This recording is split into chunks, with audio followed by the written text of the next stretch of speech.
The story reads as if it were written by a Hollywood screenwriter. It tells of an American P-51 pilot shot down deep behind enemy lines in occupied Czechoslovakia, forced to survive for days hidden within the dense forests. As darkness falls, he observes two German mechanics refueling a Focke-Wulf 190, only to watch them walk away, leaving the formidable machine unguarded. He infiltrates the perimeter, spending the entire night deciphering the German cockpit instruments. At the break of dawn, he ignites the engine and blasts off between two hangars, flying at treetop level for 200 miles back to his base in France. Upon arrival, Allied soldiers, believing he is the enemy, train their rifles on his cockpit as he belly lands the stolen fighter. The tension only breaks when his commanding officer recognizes him, demanding to know where he has been. This tale has been recounted in countless articles and videos, and even served as inspiration for the film Top Gun Maverick. A widely circulated version of this story contains several inaccuracies. Many of the details often repeated do not match the documented facts, and the real situation was far simpler, involving routine circumstances that were later misunderstood. Clarification is still important, because Bruce Carr's confirmed professional background already reflects notable achievements without any added claims. His interest in aviation began early. He learned to fly at the age of 15 in 1939, and later continued developing his skills under formal instruction. By coincidence, the instructor who guided him during this period was the same individual who had assisted him earlier in his training. Carr advanced quickly, thanks to his prior experience. In early 1944, he was placed with a new aviation unit, where he continued his work as a pilot, building a record based entirely on verified contributions to his field. On March 8, 1944, Carr achieved what should have been his squadron's first aerial victory, chasing a German Bf-109 down to within feet of the ground. Although only a single bullet struck the enemy aircraft, the German pilot bailed out at too low an altitude and perished. Rather than receiving accolades, Carr's commanders refused to credit him with the kill, reprimanding him for being overly aggressive. This criticism fostered a deep rift that escalated rapidly.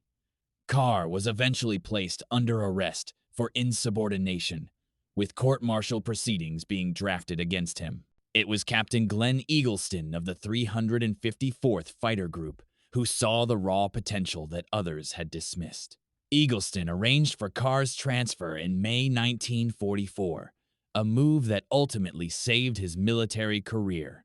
The transfer proved justified.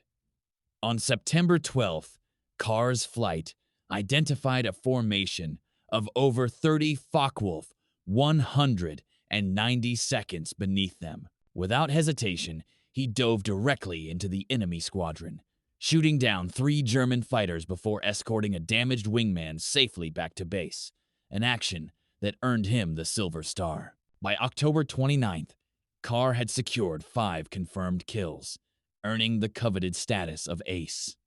By early 1945, he had established himself as one of the 354th Fighter Group's most aggressive and capable pilots. However, the famous legend regarding the theft of a German fighter after being shot down bears no relation to his actual combat service. In reality, the event did not unfold in the manner it is commonly told. The myth posits that in late 1944, Carr was downed over Czechoslovakia, evaded capture, stole a Focke-Wulf 190 from an active airfield, and flew it back to Allied lines. It is a compelling, dramatic story that has been repeated thousands of times, yet there is absolutely no official documentation to support it. There is no missing aircrew report for a lost P-51, which was mandatory for any aircraft lost in combat. There is no evasion report, a document every pilot was required to file upon returning from behind enemy lines. Furthermore, The 354th Fighter Group's unit history makes no mention of Carr returning in a captured German aircraft, an event that would have undoubtedly been recorded as the most remarkable incident of their war. When the British captured a Focke-Wulf 190 inches 1942, it generated hundreds of pages of intelligence analysis. An intact fighter delivered to Allied hands in late 1944 would have been equally prized, yet no such records exist. At a 1998 reunion of the Air Force Academy Association in San Antonio, Colonel Carr himself admitted that the narrative was merely a bar story that had spiraled out of hand. The truth is less cinematic, but entirely logical within historical context. By the time Carr acquired the Focke-Wulf 190, the war in Europe had already ended. The 354th was stationed on occupation duty at Ansbach, Germany, and the pilots were suffering from intense boredom. Major Jim Dalglish had already procured his own Focke-Wulf 190 from an abandoned Luftwaffe base, and upon seeing it, Carr decided he wanted one as well. Carr hitchhiked to a former Luftwaffe airfield near Linz, Austria, where he located a flyable Focke-Wulf 190 and claimed it. This was not a daring theft from an active enemy base. It was the collection of a souvenir from an abandoned facility after hostilities had ceased. For safety, Carr arranged for P-51 escorts to accompany him on the return flight. There was no treetop flying and no dodging of anti-aircraft gunners. It was simply a formation flight back to Ansbach. The difficulty arose only when he attempted to land. The Focke-Wulf 190's landing gear possessed a secondary hydraulic lever, of which Carr was unaware. He circled the airfield, attempting every maneuver he could conceive, but the gear refused to extend. Eventually, he was forced to belly land the aircraft, grinding metal across the runway. The famous photograph of Carr standing with the damaged German plane was taken at Ansbach after this failed joyride, not in France following a dramatic escape. Shortly thereafter, the USAAF prohibited pilots from taking German aircraft, not for security reasons, but because bored pilots were interfering with official intelligence collection efforts. By that time, however, the barroom tale was already taking on a life of its own. Yet, here is what Bruce Carr actually did that mattered. On April 2nd, 1945, while leading 4 P-51 seconds on a reconnaissance mission near Schweinfurt, Germany, they spotted more than 60 German fighters high above them. The odds were 60 enemy aircraft against 4 Americans, with the enemy holding the tactical advantage of altitude. Every military doctrine dictated that they should avoid the engagement. Instead, Carr led his flight straight up into the enemy formation. In the ensuing dogfight, he personally destroyed 5 enemy aircraft, 2 FW-192s and 3 Bf-109s while damaging a 6th. His wingmen accounted for additional kills, resulting in a total of 15 German fighters destroyed by 4 P-51 seconds. Carr's achievements during his service placed him among the most highly recognized pilots of his time. One of his mission records marked him as the final aviator in the European campaign to receive distinction for completing multiple successful engagements in a single day. His official citation highlighted his ability to operate under challenging circumstances, noting his leadership, decision-making, and skill in guiding his unit during a difficult airborne encounter. Shortly afterward, he was promoted to captain, continuing to serve actively through the remainder of the conflict. By the end of his assignments in Europe, he had accumulated a significant number of successful flight operations and mission completions.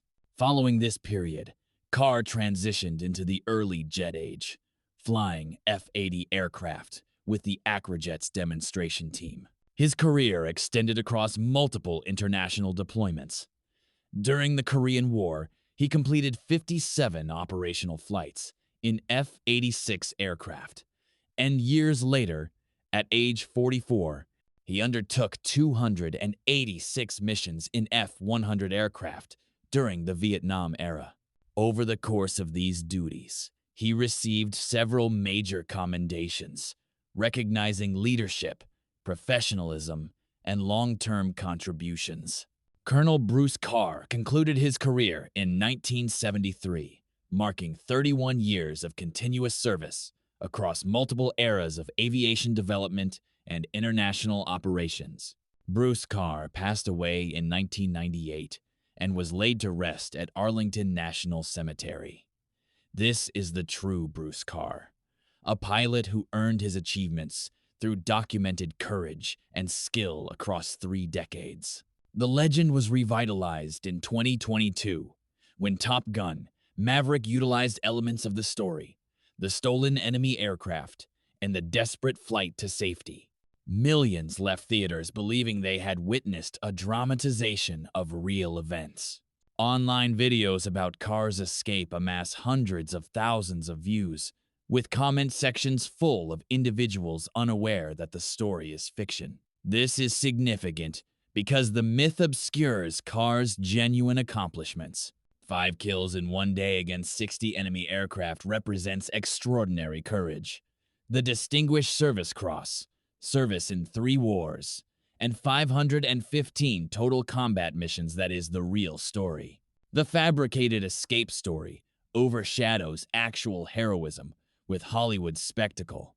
When Carr himself admitted at the 1998 reunion that the tale was merely a bar story gone wrong, he was attempting to set the record straight, and we should heed his words.